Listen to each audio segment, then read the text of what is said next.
Wala naman akong balak na pilitin kang sumunod. Ang gusto ko lang ay makinig ka. Pero sa bawat salita ko, nakita ko ang galit sa mata mo. Bakit?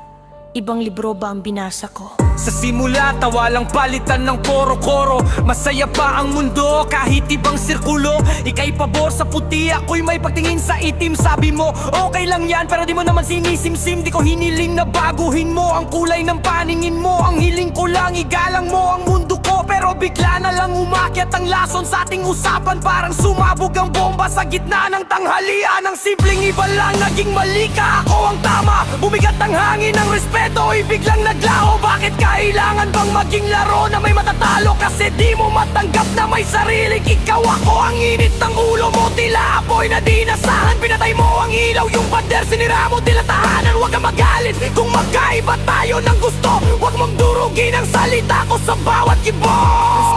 Respeto sa bibig mo lang yan narinig. Kasi ang tingin mo sa opinyon ko ay pira-pirasong basag na salamin na di pwede buuwi na dapat niyang tapakan, durugin. Kaya ngayon wag kang umiyak kung lumayo ako. Ang galit mo ang pumatay sa kung sino tayo. At ang pag-alis ko, ang sumpa ko sa'yo.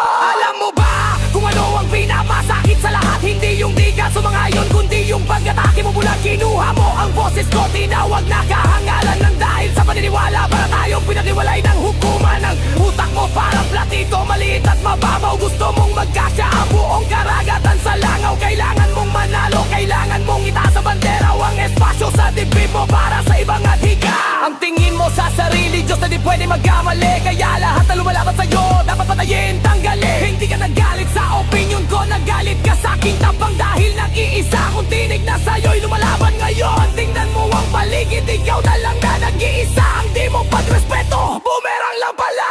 Akin na ang mikropono, di na to usapang puso. Ito'y usapang prinsipyo na iniwan mong nakatungo. Dahil ang respeto, yan ang pundasyon ng ating mundo. Pero sinira mo yan para lang matulog ng panalo. Kaya wag mo na ang hanapin sa gitna ng dilim. Ang gusto at opinyon ko, patagal mo nang tinanggal. At sa paghahanap mo ng rason, ito ang matibay kong balita. Ang pag-iisa mo ay ang resulta ng tinta ng galit mo.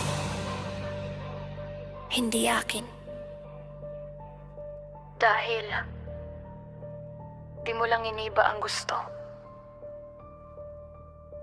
Sinira mo ang tao.